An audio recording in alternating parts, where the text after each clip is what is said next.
Hello, everybody, and welcome to COVID FX, Staying Connected. The topic of this panel is how are local science fiction and fantasy clubs and fan communities staying connected during COVID-19? What's working, what's not, and what have we learned, and what has not yet been tried? Now that I've given the panel introduction, I'd like the individual panelists to introduce themselves. Let's start with Doug. Hi, I'm Doug Carey. Um, I've been reading science fiction for 46 years and been in fandom for 43 years and live in Canton, Ohio. Would normally have taken several bottles of whiskey and gin to the hotel in Columbus this weekend. As it is, I'm drinking at home. Uh, I'm in a group called Harry. That's the name of our science fiction club in Canton, and which is active with about 10 people right now, and has been around for about 40. This will be our 44th anniversary coming up this January. And while I'm introducing myself, I wanted to express my great admiration for my co-panelists, Ben and Allison, who I've been watching all these years, but never sat beside. So hi. Okay, let's have Allison introduce herself. Hi, I'm Alison Scott. I'm a British fan of quite long standing. I have been reading science fiction for longer than Doug, but it's possible I started earlier. I don't know. Which is to say, I'm very, very old. I've worked on a lot of cons in the UK and world cons, but only ones in the UK and Ireland and Holland and places in that sort of area. I'm also known as a fanzine fan and have a couple of Hugos for it. And I was going to be the 2020 Guff delegate, and Guff is the Get Up and Over or Going Under fan fund that takes a fan from Europe to Australia or New Zealand for a convention. It was going to take me to Con Zealand. It did not take me to Con Zealand, except that I did a whole virtual Guff trip and spent 3 weeks virtually touring Australia and New Zealand, and I am quite tired now, and it's been weeks, but I'm back home now. And my local fan group is, it's sort of known as, it doesn't really have a name, but it is science fiction fans who meet in London, and they have been meeting in London on the first Thursday of every month until now, since the end of the Second World War. But it's basically the London Circle, it was known as for a time, but kind of London first Thursday meeting. And that's my fan group. Okay, and now let's and I'm very pleased to meet Doug for the first time and Walter for the first time, but I have known Ben for not quite 46 years, but it's been a while. And on that note, let's Ben introduce himself. Hi, I'm Ben Yallow. I've been active in fandom for about 50 years and reading science fiction for another 15 or so years before that. Mostly known as a convention fan, having been to probably around 800 or so, worked on maybe 300, 40. Con Zealand was my first virtual World Con and my 50th World Con. My local groups, it's hard to define exactly where my local group is. My first club was Lunarians, which disintegrated a few years ago. Banaclasts, also in New York, which disintegrated about 30 years ago. I guess the closest club that I've sort of been associated with is NASFiC in Boston, of which which is about, for those not familiar, it's about 250 miles from my house, which made being president really tricky, because that was in the days before virtual. So I had to drive up to Boston to go preside over meetings. So I guess that's sort of my club. I've been an OSFCI member. I'm still on the Skiffy board of directors in LA. So exactly where my local club is sort of up for grabs. Okay. And my name is Walter Berger, and I've been I'm in science fiction for decades. Of all the things, I think I came into science fiction through Isaac Asimov. I read his science books as a elementary school science nerd. My mom said, "You know, he writes fiction too." So I tried one of them out, and well, they were fabulous. And then I expanded out to, the whole gambit. And then I had a prof in college, James Glass, who got his first publication while I was taking a class from him, and he invited me to Sci-Fi Con, and so therefore I've now been doing them for about 25 years. So, and I guess to start it off, as people have seen, the Discord seems to be an item that has gone from just a gamers and how they chat while they play various complicated multiplayer games to it's now being spun up across many social groups to invite people in, and then you get you can chat, because I know just looking at mine, I have about a dozen different servers I belong to. And I don't, how has anyone else's experience has been with Discord? I just learned about it in relation to Worldcon. That was the first time I used it, was with Con Zealand. I'd heard of it. Con Zealand was certainly one of the largest conventions to make use of the multi-platform of Discord for chat, Zoom for panels and things like that, and various web pages combining links with, for example, a virtual exhibit hall that was absolutely stunning. So what we're seeing is lots of platforms there for effectively the public conventions. And of course, all of the old methods for staying in touch, except for the part where you actually get to see people, are still there. So that, I still get, well, it's calmed down now that we're sort of between World Cons, and for a change, I'm not working on next year's World Con. So. Are they giving you a year off, given that you're guest, Ben? I asked them, and they said, you are not only allowed to get a year off, you are required to get a year off. Unlike, what will you do with yourself? Be on panels, hang around and program, go to the con suite. And of course, I'm also working on Chicago, which is the next World Con, and I'm part of the Glasgow bid for 2 years after that. So I think I will find things to keep myself busy.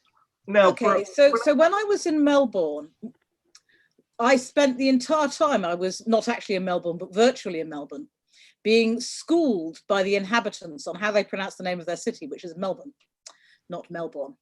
And so I am now telling you it's Glasgow, Ben. You've known this for 30 years. Come on. I've known Glasgow, not Glasgow. Glasgow. You should hear my accent for other things. Sorry, I'm still stuck with weird New York accent. Actually, mostly it's sort of an upstate New York accent because my father was from upstate New York. And I picked up his accent rather than my mother's accent, and she came from New York City. I'm officially not working on Glasgow except when I do. So So I Glasgow to, background. to riff on a comment I just saw in the Discord, who here has read or seen Ready Player One?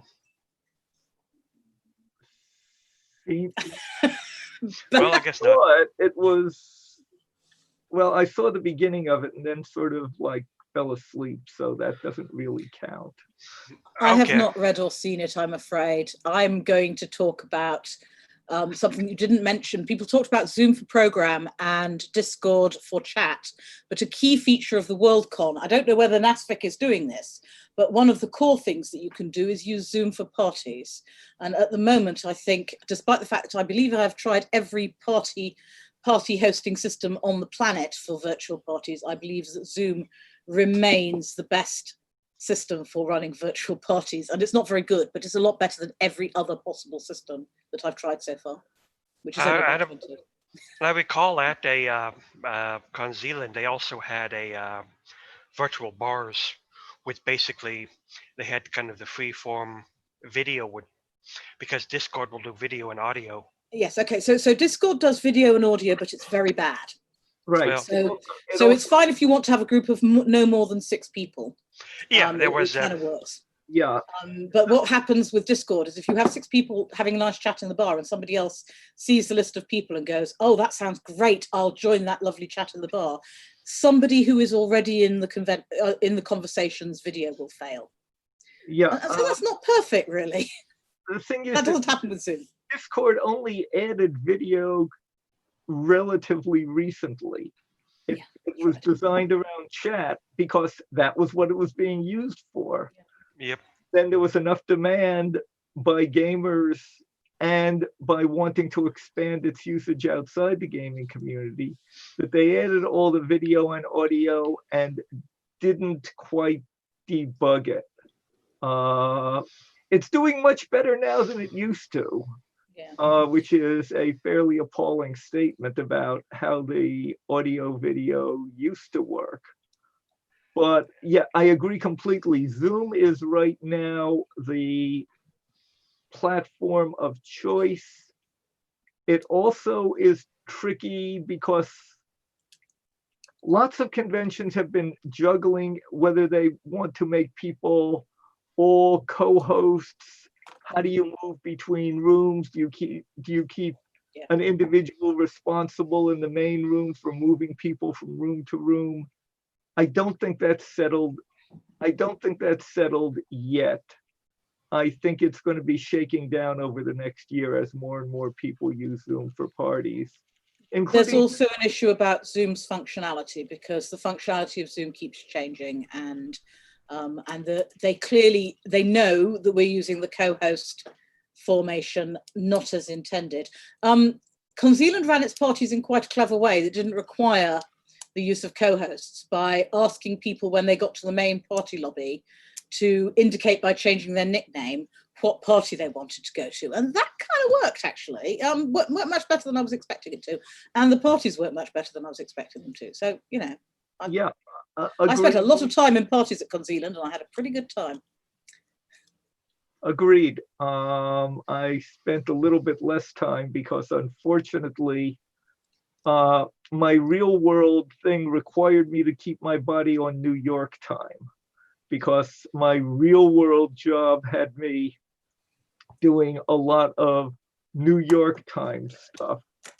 And Con Zealand is well off. I mean, it's not as far off as it is for Allison, but it's still far enough off that staying up late enough to deal with the late night parties, my time, and then having to get up for being at work New York time just didn't work as well as I had hoped. One of the advantages of doing a virtual Guff trip was that I did switch to Australian time, and I found getting to Western Australia, which is 7 hours ahead of the UK was just about okay. And then I kind of went east and it got harder and harder. And I still found that living on New Zealand time for a week and a half was very hard. And I ended up having 2 sleeps a day. I'd have like a proper sleep at night, and then I'd have a fairly lengthy nap in the afternoon. That worked. You know, I think I managed to stay awake for most of the New Zealand daytime without it looking like I was cheating. But it took at least a week to get into that time frame, and it took at least a week to get out again. So you know, it's really hard. So I just took the whole week off. But from the Pacific is only actually 5 hours off. Yes, well, you'll notice that it's 5 hours ahead of Pacific time, but a day. Or, Yes. is that right? Yep. Right. Yeah, A day 5 hours ahead. behind Pacific time, but a day ahead. Yeah. Right. So Yeah. you But- are 5 hours. You are 5 hours behind me, and I do Eastern America time by just staying up late. Yeah. And you know, it's kind of, I guess it's lunchtime for you, but it's evening for me. So I am well into to evening drinking now, and I'm also British, so Yeah. you know, we're probably more a more beer adjacent society generally than the US. One of the That time shift is very easy. yeah, one of the general things about doing conventions in real life, and if you're working on them, particularly even in the US where the country is 3 time zones wide, but if you're then working on European things from the East Coast, you are 3 time zones in one direction, 5 time zones in the other. And as facilities head for the Worldcon, when it was a real physical convention, it of course meant that whenever I needed to go call the hotels to get something straightened out or call the convention center, my working day for those purposes started mid-evening, because of course, for much of that time frame, they were on summertime and we were on standard time. Of course, it's flipped now. My work.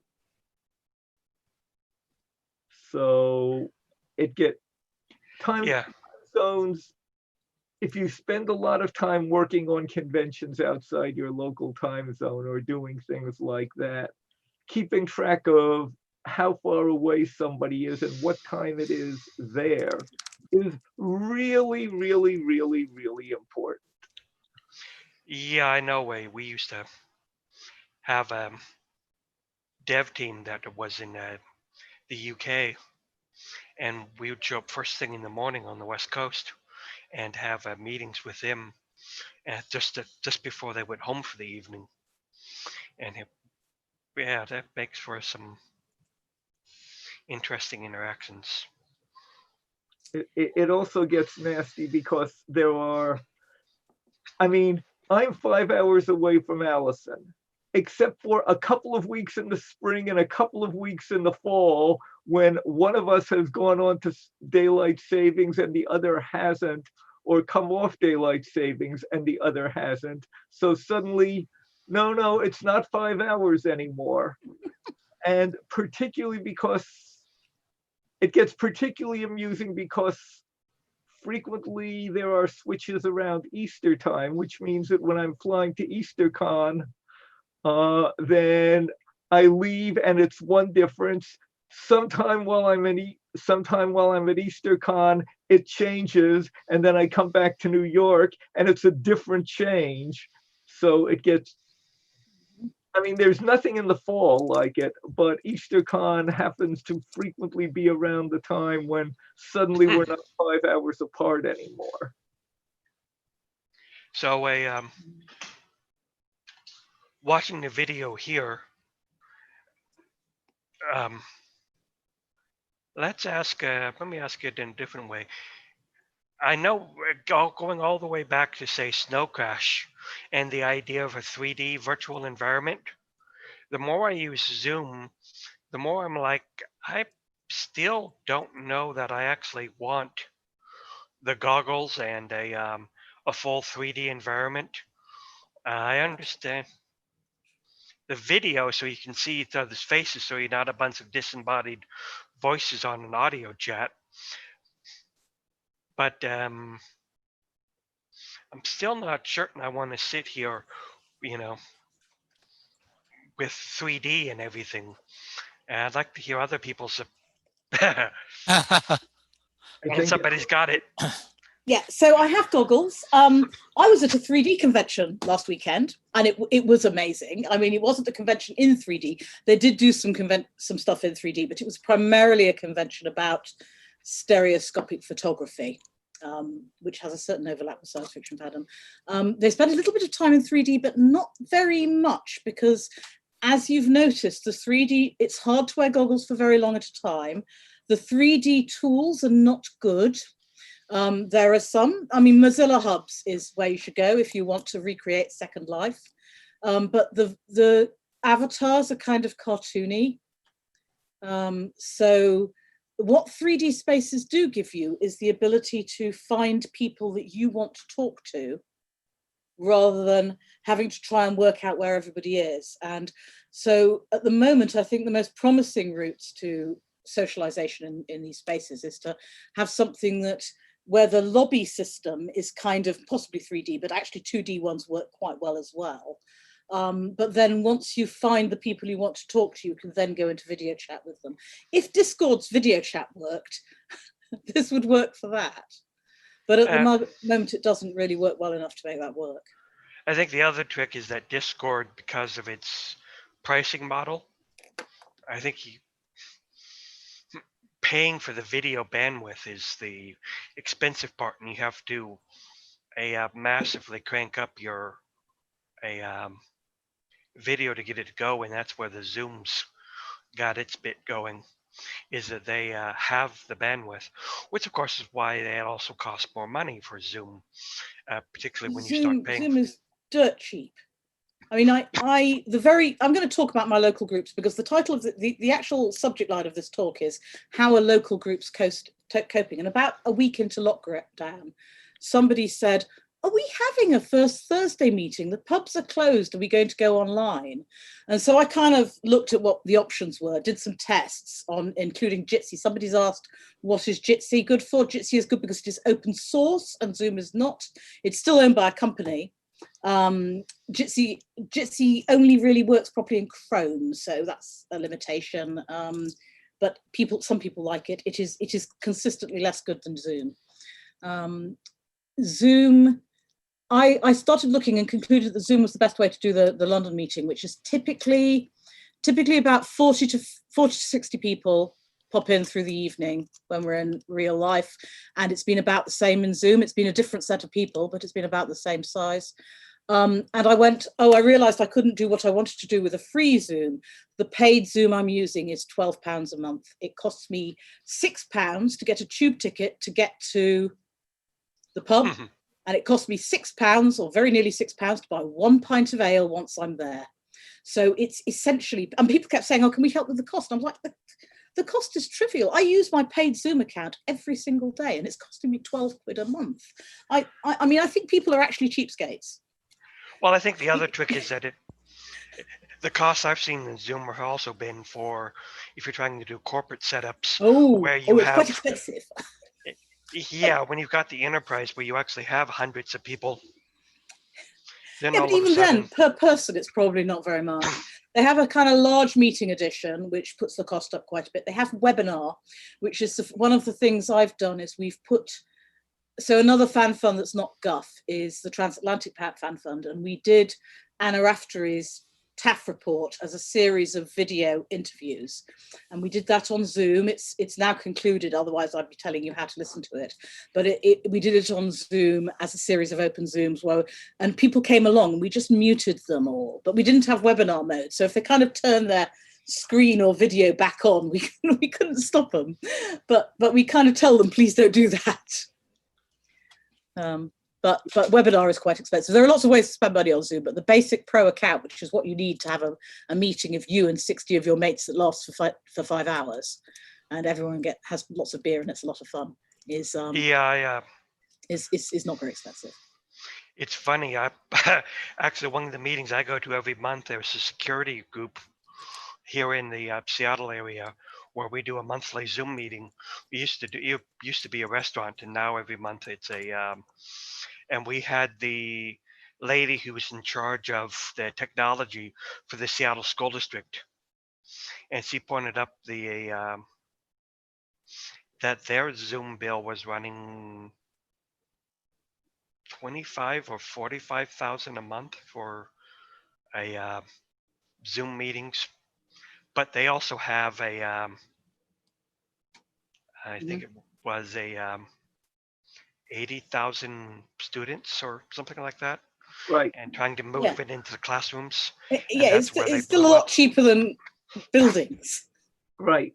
The other thing is that one of the amusing things was NASFiC, my club in Boston, now meets in Zoom because, you know, we're not allowed to meet in person. And what we had, everything was very straightforward until we realized that there are some things that are required to be done by secret ballot. And we had to figure out how to deal with secret ballot. How do you run a secret ballot using the kinds of tools that we've got, which is basically things like Zoom or email? You know, conducting an in-person ballot is easy because, in fact, the participants list will let you say yes and no. So if you want to vote publicly, it's easy. Mhm. But the thing that took us time was figuring out how to do a secret ballot. And in the end, we agreed that we would allow a ballot that the one person who would be the trusted teller would know how everybody voted. And what you did was you emailed your vote to the trusted teller. So it's not 100% secret ballot. There is one person who knows how everybody voted. But aside from that, it was perfectly comfortable conducting regular club meetings just as if we were in person.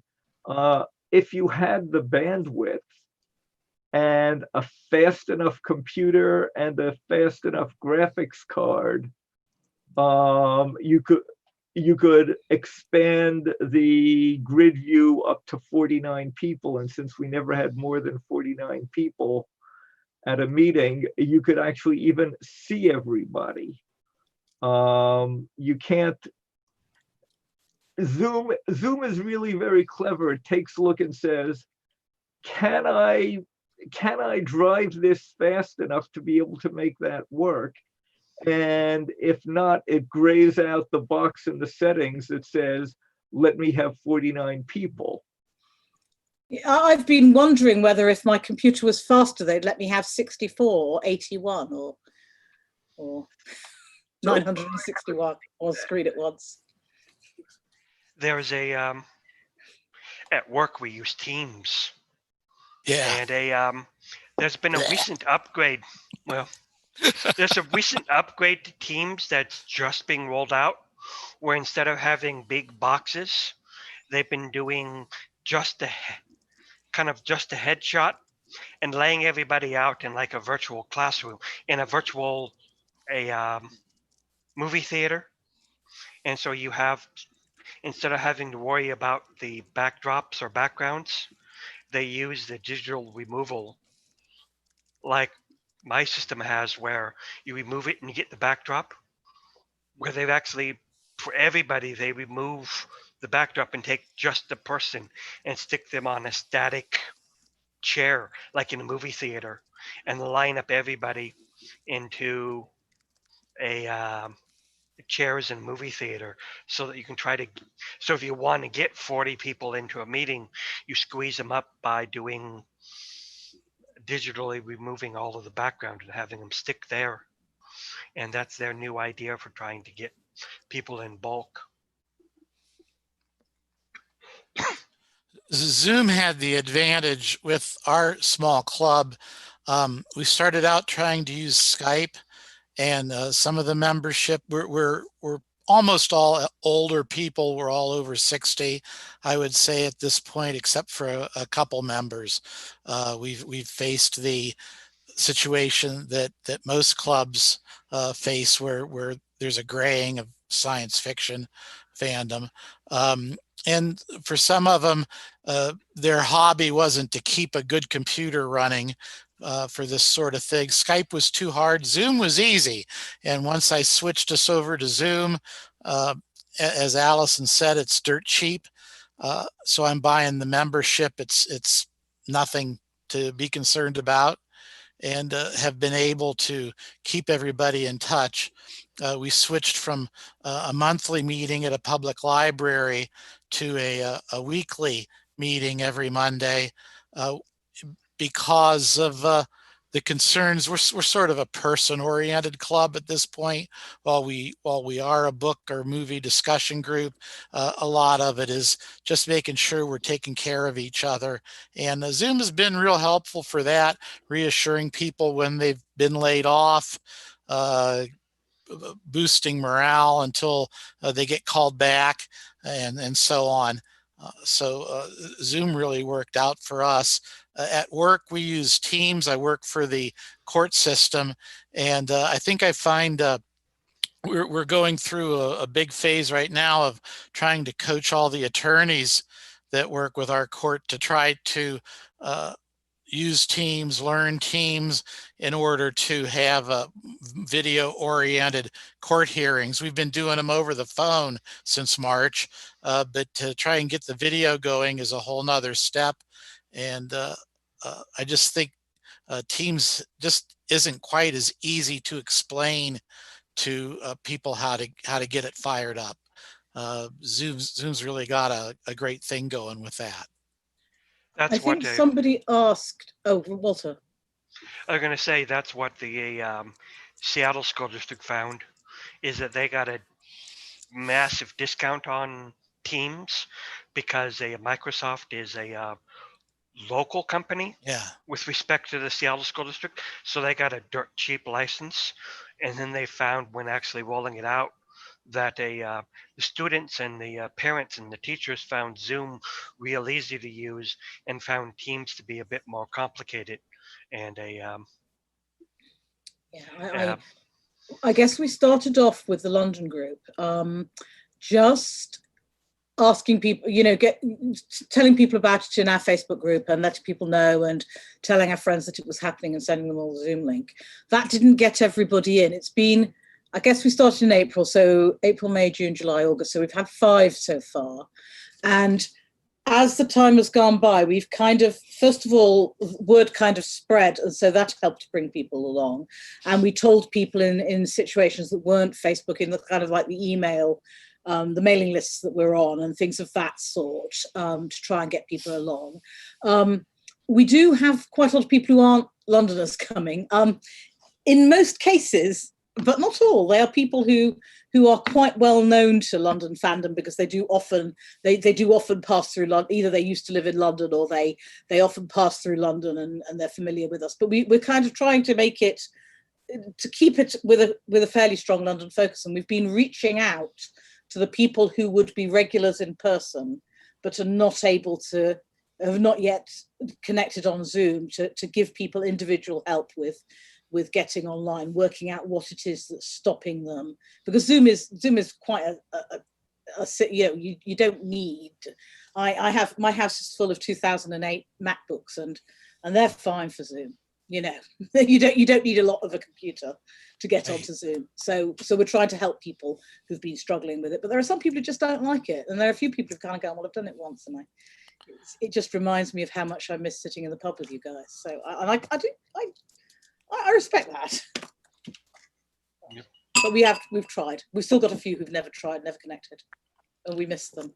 And I think I did meet you about 20 odd years ago, Allison, when we went to a First Thursday meeting at the Florence Nightingale.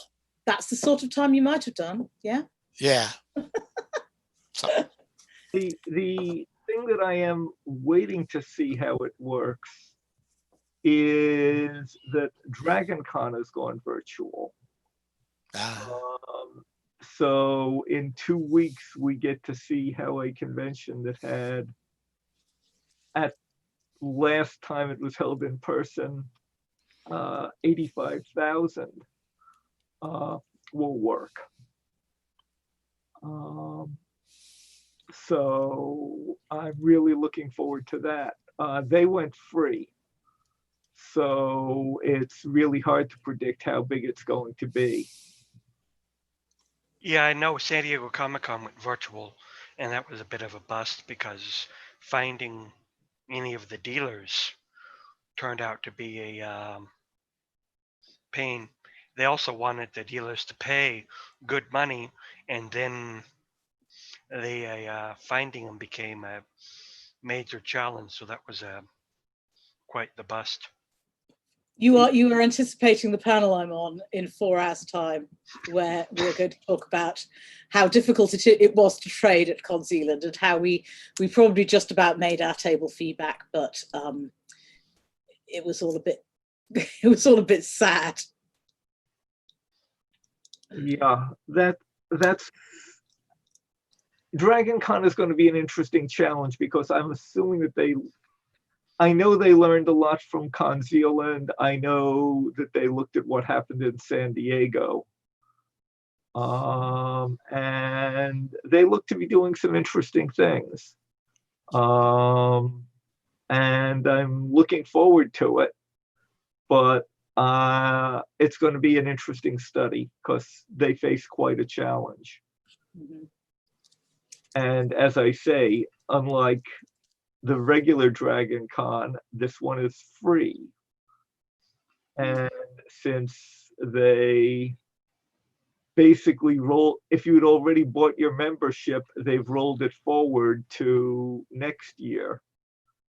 So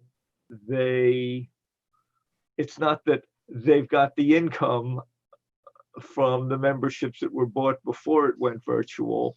No, because that money is all going to be needed for the 2021 Dragon Con. I'm going to say here that I know this convention is free, and thank you guys very much. And some of the other virtual conventions have been free, and I think Futuricon, which is the Eurocon, is free. Reconvene last weekend had a nominal fee of $10, and I feel that in most cases, charging people a nominal fee is going to be a better model for these conventions than doing it for nothing, because there are some costs, even though they're quite small. And the number of people so the 3D convention I went to last weekend, which was free, it typically attracts about 200 people in real life. It had 776 registrations. And people did have a very good time. But if you can almost certainly, if you're buying a 3D camera, you can probably manage $10 for a 3D convention. And I think actually that's probably true for our hobby as well. And we should probably be have a nominal fee, and have a system whereby people who genuinely feel that nominal fee is a hardship for them get a free ticket. And then what you'll find is that numbers are held down to a number that you can cope with in terms of the organization. The problem with charging. Oh, don't bother doing any security. Just have a nominal fee. Right. I mean, so don't have any security. Say, here's what the convention costs. Yes, of course you can ghost if you want, but if we notice, we'll tell you to leave. Yeah, because there was a giant development cost for Con Zealand to go build the platforms that would integrate in, give you your Discord, give you access to the various panels. And that development cost, both in terms of time and money, was enormous. Yeah. Doing it free saves you from all of that. And I'm not sure that a nominal cost, I'm not sure. I mean, if you're going to say we're charging, but it's okay to ghost, I'm not sure what the difference between that and nominally free is. Now, you can put up a donations page, Yeah, And but no, I actually prefer it the other way around. I mean, I'm sure. Did Reconvene actually have any? Did Reconvene last week have any security on the convention apart from saying it's $10, please pay? it sort of did, because it basically it was security through obscurity. Bunches of the links weren't public unless you got the email from Reconvene saying, here's how to get to it. Now, we all know security through obscurity is certainly not secure. Yeah, but it's probably good enough for us. And what's the actual loss to the con if people ghost? How about if you have a system where you only give the register members the Discord link at the point where people register onto Discord, you've got a gopher on registration crossing their names off a list. And if the second person registers under that name, you go, hang on. And if they're not on the list, you go, you didn't appear to be on the list, please go and pay your $10. Right, but it was the Zoom where most of the panels, for the most part. And you put the Zoom links in the Discord. Yeah. You know, I feel that we're actually spending Concealan spent a lot of time and energy stopping a problem that probably wouldn't have been a huge problem in practice. You know? You might very well be right. Yeah. And where, if it was a problem, and if people were like, oh, I really don't want to pay $10, you could kind of go, well, why is that? And if they go, because I'm really worried about how I'm feeding my kids this week, you just go, that's fine. Just don't worry about it. So I'm going to officially announce that we got our 10-minute warning. We have a couple of questions in chat, I think. Yeah, so we have a thing about tiny names, which I am going to demonstrate a complete solution for. And if anyone wants me to do this for them, please get in touch in the chat and I'll sort you one out if you're a program participant. I'm going to demonstrate using virtual backgrounds. This is what I've been doing whilst also on the panel, because I'm like that. And but there are other questions about people can't see what people's names are is the problem. Yeah, I believe you can get around that also with some of the access settings that you can use. I think there may be access issues for Zoom generally that we're going to need to deal with. One thought that occurred to me was in the upper right-hand corner, like that. So if you would like a Zoom background like that, let me know. And not everyone can use Zoom backgrounds. Me, I can't. Yeah, Computer's too weak. Okay, I'm going to give you another option, which is you get a nice big A4 sheet of paper or letter and a Sharpie, and you write your name on it and you attach it somewhere in your room. That's my level of tech right there. Yeah. Yeah. The also the 3D room, the 3D what was it? Great room at Concealan. Squid Hall. Yeah, great. The hall. I tried to explore that, and this little guy, the fan just ran faster and faster, and down it went. So I didn't go back there. I actually worked on the development for Squid Hall, and it was fun. It was really sad that it didn't get running until midway through the con, so I think a lot of people never saw it. And I think we didn't do enough in other ways to surface the exhibits and dealers. If I run a convention, getting more visibility on those parts of the con is going to be a really big part of what I do.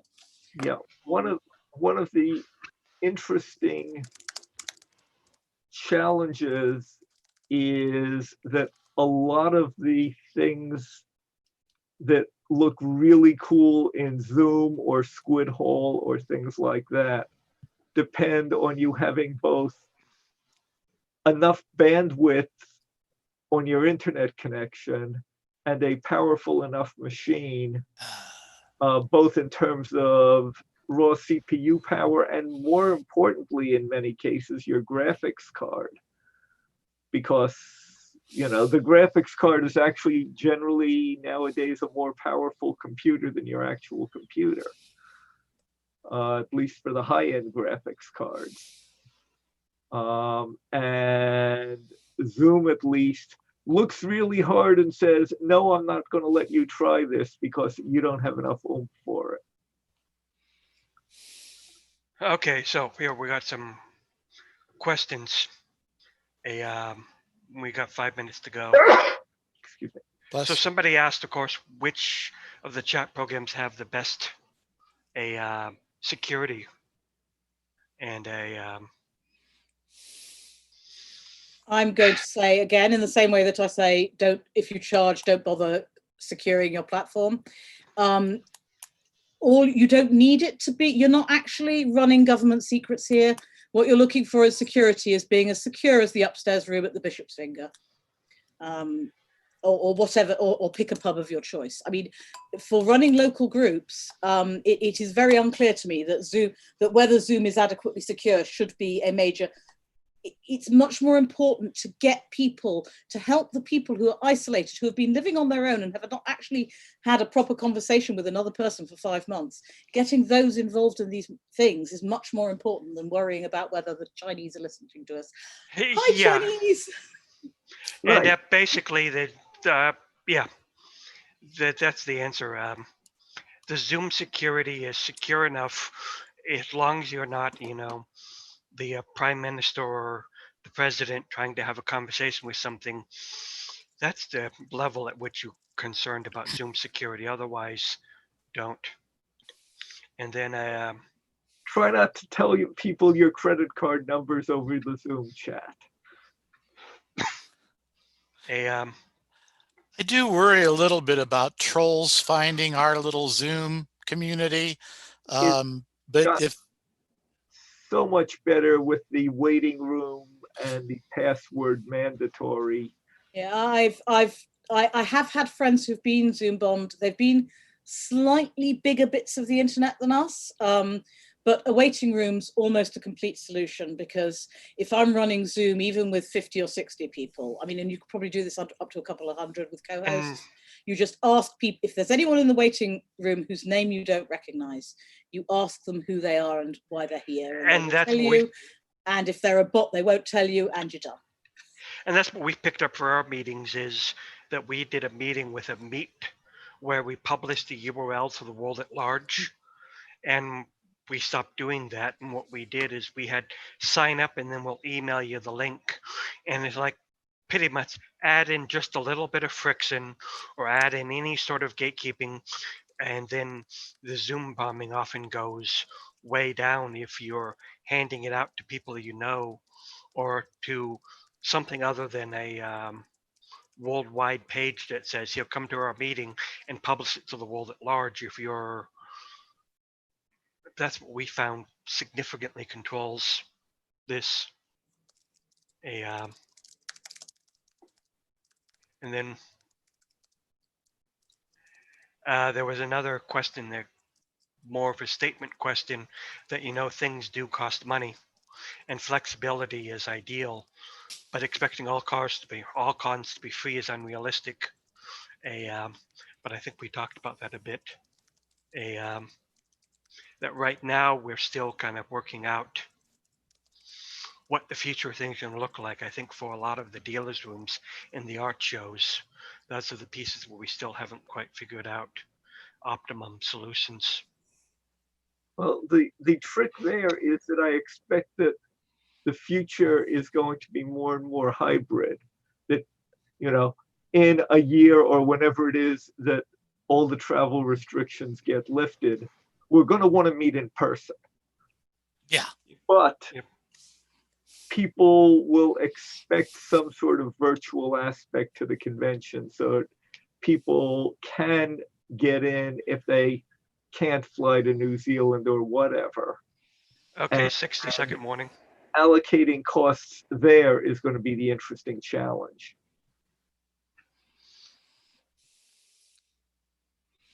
As a supporting member of a lot of WorldCons, I'll be glad to pay a little bit more to have a virtual presence at future WorldCons or other cons.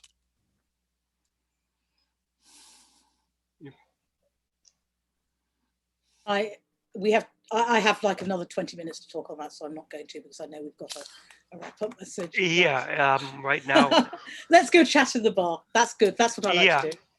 right now it's we're hitting our end of time, so We are. anybody who wishes to continue this, the Sociology Room Ard has a conversation going, and we can continue the chat as people want to within the Discord room.